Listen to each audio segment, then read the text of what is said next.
थोड़ी देर के लिए।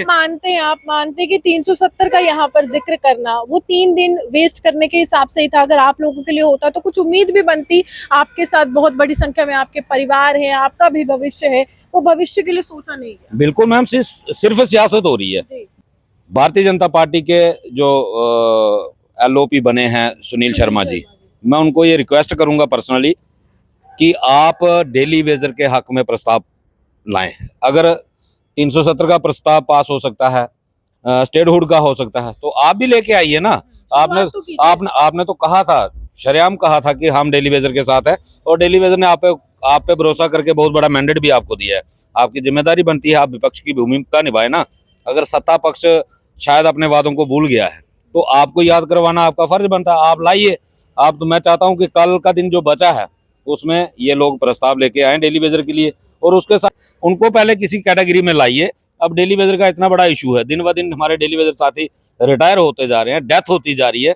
जो उमर अब्दुल्ला सरकार के टाइम पे 2014 में 61,011 की फिगर जो ऑथेंटिक हुई थी, आज वो 45,000 के आसपास रह गई है। लगभग 15,000 डेली वेजर जो या तो मर गए हैं या रिटायर होकर घर चले गए हैं। आज उन परिवारों को 2 वक्त की रोजी रोटी के लिए वो लोग मोहताज हैं, और दिन ब दिन ये संख्या बढ़ती जा रही है।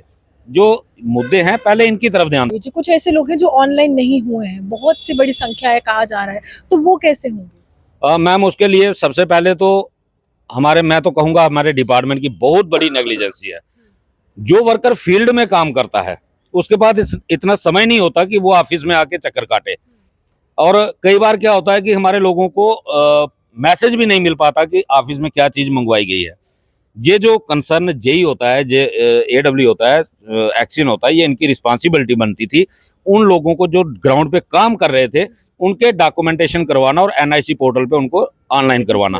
उस वक्त इन्होंने उस चीज को नहीं प्रॉपर अपना जिम्मेदारी निभाई, जिस वजह से जो लोग ग्राउंड पे काम कर रहे थे रह जाएगी, वो नहीं आएंगे। नहीं, ऐसा नहीं है। ये हमारे डिपार्टमेंट को चाहिए, जो लोग ग्राउंड पे काम कर रहे हैं उनके साथ इंसाफ होना चाहिए, उनकी रजिस्ट्रेशन होनी चाहिए, चाहे जैसे भी करके।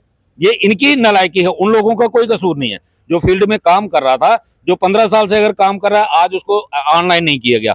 लेकिन एक चीज उनके लिए पॉजिटिव ये है कि जो हमारी फाइनल लिस्ट बनी थी 22,053 लोगों की, उनमें उनके नाम है। डिपार्टमेंट को चाहिए उनकी पूरी डिटेल लेके रीवेरिफिकेशन कर लें। अगर किसी को कोई डाउट है, रीवेरिफिकेशन कर लें। जो ग्राउंड के ऊपर काम कर रहा है, और सरकार को उनके ऊपर भी ध्यान देना चाहिए। जो अगर ग्राउंड में काम कर रहा है तो उसका जायज हक जो है वो उसको मिलना चाहिए। कितनी बड़ी संख्या है जो लैंड डोनर्स है, क्योंकि यहाँ पर लगातार कहा जा रहा है कि जमीनें भी दी गई हैं और कुछ कंपनसेशन मिला था? नहीं मैम, किसी को कोई कंपनसेशन नहीं मिला है। क्या वादा देकर जो है वो जमीनें ली गई? वादे यही हुए हैं कि आपको सरकारी नौकरी दी जाएगी फैमिली के एक पर्सन को, लेकिन किसी को कुछ नहीं दिया। ये तो इतना बड़ा ब्लंडर हुआ है लैंड ओनर्स के साथ।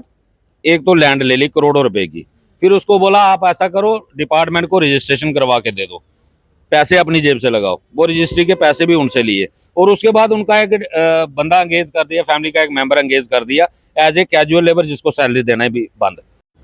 जम्मू कश्मीर विधानसभा सत्र की शुरुआत हो गई है, लेकिन ये सत्र हंगामे की भेंट चढ़ रहा है। कारण है 370 की पुनर्बहाली के लिए प्रस्ताव जो है वो पारित कर दिया गया है। लेकिन एक ऐसा मसला जो हर एक व्यक्ति की जिंदगी से जुड़ा हुआ है, वो मसला है डेली वेजेस की रेगुलाइजेशन का। रविहांश जी मेरे साथ है। क्या उम्मीद जता रहे हैं कि वो जो प्रस्ताव या फिर वो लगातार जो बातचीत होगी आपके लिए, वो कब तक होगी, क्योंकि कल जो है आखिरी दिन? मैम, सबसे पहले तो आपके चैनल का बहुत बहुत धन्यवाद कि आप गरीबों की आवाज़ सरकार तक पहुंचाने का भरपूर प्रयास करते हैं। हम भी देख रहे हैं तमाशा जो असेंबली के अंदर हो रहा है। 370 के लिए प्रस्ताव पास हो रहा है, स्टेटहुड के लिए प्रस्ताव पास हो रहा है, लेकिन जो वादे जम्मू की जनता के साथ किए गए थे, कश्मीर की जनता के साथ किए गए थे, उन वादों पे आज तक कोई नहीं बोला। 90 MLA हर किसी ने डेली वेजर की बात की थी इलेक्शन में। जैसे मैंने पहले भी कहा था कि डेली वेजर की बात होगी 1 अक्टूबर तक, उसके बाद कोई नहीं करेगा। आज आप देखो 370 इतना इंपॉर्टेंट मसला नहीं है, स्टेटहुड भी इतना ज्यादा इंपॉर्टेंट नहीं है जितना ज्यादा इंपॉर्टेंट था डेली वेजर का इशू। लेकिन आज उसके ऊपर कोई ना सत्ता पक्ष बोल रहा है ना विपक्ष बोल रहा है। मैं तो अपील करूंगा, जम्मू से भारतीय जनता पार्टी को मैंडेट मिला है, आज वो विपक्ष में है। भारतीय जनता पार्टी के जो LOP बने हैं सुनील शर्मा जी, मैं उनको ये रिक्वेस्ट करूंगा पर्सनली कि आप डेली वेजर के हक में प्रस्ताव लाएं। अगर 370 का प्रस्ताव पास हो सकता है, स्टेटहुड का हो सकता है, तो आप भी लेके आइए ना। आपने तो कहा था, शरेआम कहा था कि हम डेली वेजर के साथ है, और डेली वेजर ने आप पे भरोसा करके बहुत बड़ा मैंडेट भी आपको दिया है। आपकी जिम्मेदारी बनती है, आप विपक्ष की भूमिका निभाए ना। अगर सत्ता पक्ष शायद अपने वादों को भूल गया है तो आपको याद करवाना आपका फर्ज बनता है। आप लाइए। आप तो मैं चाहता हूं कि कल का दिन जो बचा है उसमें ये लोग प्रस्ताव लेके आए डेली वेजर के लिए।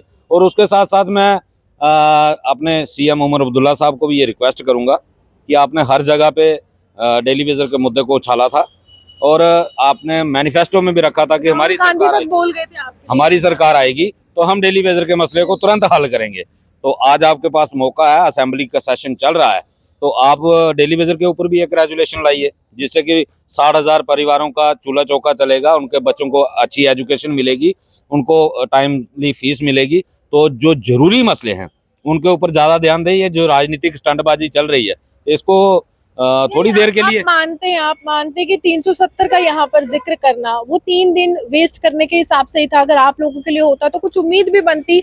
आपके साथ बहुत बड़ी संख्या में आपके परिवार है, आपका भी भविष्य है, वो भविष्य के लिए सोचा नहीं है। बिल्कुल मैम, सिर्फ सियासत हो रही है, जनता के मुद्दों की तरफ ध्यान नहीं है। मैं पहले भी यही चीज कहता था कि अगर सियासत नहीं हुई तभी जाके डेली वेजर को कुछ मिलने की उम्मीद बनेगी। और आज देखो आप, सियासत हो रही है, शुरुआत ही यहीं से हो रही है, सियासत से हो रही है भाई। और बहुत सारे मुद्दे हैं, इनको थोड़ी देर के लिए पेंडिंग रख लो, ये लंबे मुद्दे हैं।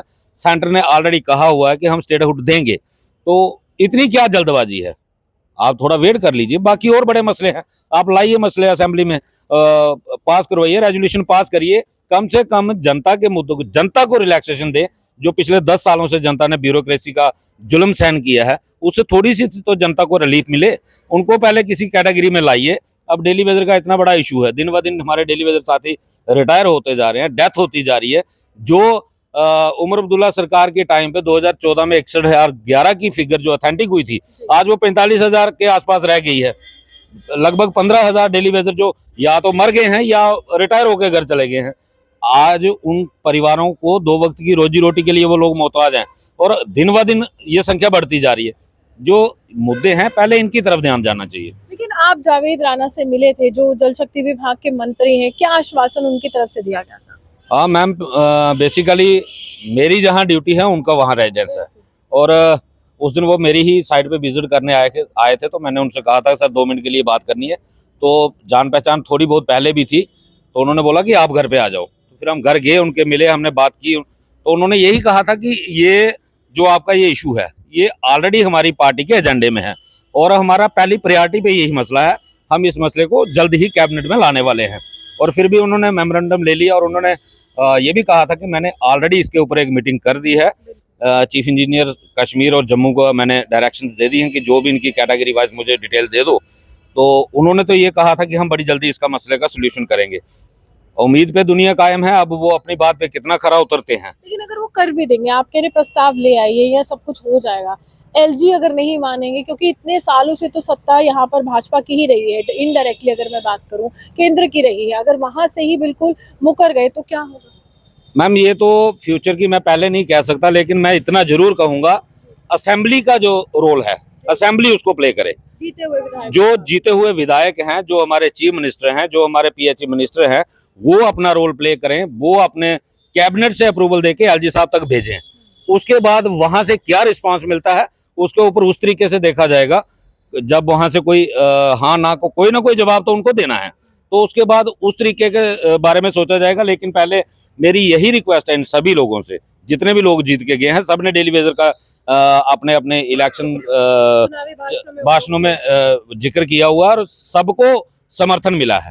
तो उन लोगों को अपनी जिम्मेदारी निभा के जनता के हित में ये जल्द से जल्द फैसला करना चाहिए। उसके बाद क्या होने वाला है वो तो भविष्य की बात है। आप लोग रेगुलाइजेशन के दायरे में आते हैं रवि जी, कुछ ऐसे लोग हैं जो ऑनलाइन नहीं हुए हैं, बहुत सी बड़ी संख्या है कहा जा रहा है, तो वो कैसे होंगे? मैम उसके लिए सबसे पहले तो मैं तो कहूँगा हमारे डिपार्टमेंट की बहुत बड़ी नेग्लिजेंसी है। जो वर्कर फील्ड में काम करता है उसके पास इतना समय नहीं होता कि वो ऑफिस में आके चक्कर काटे, और कई बार क्या होता है कि हमारे लोगों को मैसेज भी नहीं मिल पाता कि ऑफिस में क्या चीज मंगवाई गई है। ये जो कंसर्न जेई होता है, जे एडब्ल्यू होता है, एक्शन होता है, ये इनकी रिस्पांसिबिलिटी बनती थी उन लोगों को जो ग्राउंड पे काम कर रहे थे उनके डॉक्यूमेंटेशन करवाना और एनआईसी पोर्टल पे उनको ऑनलाइन करवाना। उस वक्त इन्होंने उस चीज को नहीं प्रॉपर अपना जिम्मेदारी निभाई, जिस वजह से यानी उनके जो लिए लोग ग्राउंड पे काम कर रहे धरी रह जाएगी, वो नहीं आएंगे शायद। नहीं, ऐसा नहीं है, ऐसा नहीं है। ये हमारे डिपार्टमेंट को चाहिए, जो लोग ग्राउंड पे काम कर रहे हैं उनके साथ इंसाफ होना चाहिए, उनकी रजिस्ट्रेशन होनी चाहिए, चाहे जैसे भी करके। ये इनकी नालायकी है, उन लोगों का कोई कसूर नहीं है। जो फील्ड में काम कर रहा था, जो 15 साल से अगर काम कर रहा है, आज उसको ऑनलाइन नहीं किया गया। लेकिन एक चीज उनके लिए पॉजिटिव ये है कि जो हमारी फाइनल लिस्ट बनी थी 22,053 लोगों की, उनमें उनके नाम है। डिपार्टमेंट को चाहिए उनकी पूरी डिटेल लेके रीवेरिफिकेशन कर लें। अगर किसी को कोई डाउट है, रीवेरिफिकेशन कर लें। जो ग्राउंड के ऊपर काम कर रहा है, और सरकार को उनके ऊपर भी ध्यान देना चाहिए, जो अगर ग्राउंड में काम कर रहा है तो उसका जायज हक जो है वो उसको मिलना चाहिए। कितनी बड़ी संख्या है जो लैंड डोनर्स है, क्योंकि यहाँ पर लगातार कहा जा रहा है कि जमीनें भी दी गई हैं और कुछ कंपनसेशन मिला था? नहीं मैम, किसी को कोई कंपनसेशन नहीं मिला है। क्या वादा देकर जो है वो जमीनें ली गई? वादे यही हुए हैं कि आपको सरकारी नौकरी दी जाएगी फैमिली के एक पर्सन को, लेकिन किसी को कुछ नहीं दिया। ये तो इतना बड़ा ब्लंडर हुआ है लैंड ओनर्स के साथ। एक तो लैंड ले ली करोड़ों रुपए की, फिर उसको बोला आप ऐसा करो, डिपार्टमेंट को रजिस्ट्रेशन करवा के दे दो, पैसे अपनी जेब से लगाओ। वो रजिस्ट्री के पैसे भी उनसे लिए, और उसके बाद उनका एक बंदा एंगेज कर दिया, फैमिली का एक मेंबर एंगेज कर दिया एज ए कैजुअल लेबर, जिसको सैलरी देना भी बंद।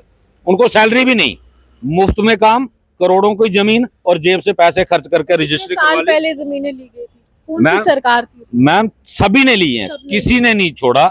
ये 83, 84 से लगातार चलता आ रहा, आज तक चल ही रहा है। अभी भी ये कहते हैं कि हमने 2015 के बाद जमीनें नहीं ली। 2015 के बाद भी लोगों से जमीनें हुई है, लोगों की रजिस्ट्रियां हुई हैं, उसके बावजूद भी ये सिलसिला चल रहा है। लेकिन आज भी सरकार की तरफ, अगर आपको किसी को नौकरी नहीं दे सकते हो, फिर आप लैंड क्यों लेते हो? करोड़ों रुपए की लैंड क्यों लेते हो? वो बेचारा उधर से खेती बाड़ी करके कोई सब्जी लगा के अपना 2 वक्त का गुजारा चला सकता था, वो भी आपने छीन लिया। और फिर सरकार कहती है हम डेवलपमेंट कर रहे हैं। मुझे तो डेवलपमेंट नजर नहीं आती। विकास कागजों में आपको लग रहा है? अब वो कागजों में ही है, वो ग्राउंड लेवल पे जिस दिन आएगा तो उस दिन आपको भी पता चलेगा और पूरे जम्मू वासियों को पता चलेगा कि हाँ, आज ग्राउंड पे विकास हुआ है, जिस दिन लोगों को उनका जायज हक मिलना शुरू हो जाएगा। देखिए, साफ तौर पर ढोल नगाड़े बजाना काफी ज्यादा अच्छा है, सबको दिखाना काफी ज्यादा अच्छा है, लेकिन आप असल में अगर किसी की जिंदगी में बदलाव करते हैं, वो आपके लिए एक सफल राजनीतिक के तौर पर होती है। कि देखिए, आपने राजनीति में एक नया आयाम हासिल किया, और सफलता हासिल तब की जब जनता ने आप पर विश्वास जताया और आपने वो वादा निभाया जिसके लिए आप सत्ता की कुर्सी तक पहुंचे थे। लेकिन फिलहाल जम्मू कश्मीर की सियासत की बात करूं या देश की सियासत की बात करूं, चुनावी वादे महज चुनावी वादे रह जाते हैं, और लगातार अगर झेलना पड़ता है तो वोटर को ही झेलना पड़ता है, हम लोगों को झेलना पड़ता है। जो लीडर होते हैं वो गाड़ियों में घूमते हैं, उनको पूरी तरह से व्यवस्था में हर चीज़ मुहैया करवाई जाती है, लेकिन जो उनको उस कुर्सी तक पहुंचाते हैं उनके लिए हर चीज़ जो है महज चुनावी वादा बनकर रह जाती है। लेकिन इस बार उमर अब्दुल्ला से उम्मीद है, इस बार जावेद राणा से उम्मीद है, इस बार तमाम उन लोगों से उम्मीद है जिन्होंने वोटिंग सिस्टम में लोगों को आगे बढ़ते हुए प्रोत्साहित किया और वोट भी लिए। लेकिन अब इनकी जिंदगी कैसे बदलेगी ये देखना दिलचस्प होगा। कल अंतिम दिन है सत्र का, और कल अगर रेजोल्यूशन पारित हो जाता है, कहीं ना कहीं ये चेहरे खिल उठेंगे जो काफी लंबे समय से यहाँ पर धरने पर बैठे हुए हैं, और ये लगातार जो यही मांग कर रहे हैं कि हम डेली वेजर्स हैं, हमें रेगुलाइजेशन के दायरे में जरूर लाया जाए। आप ये हमारे सामने देखते हुए जो मुस्कान।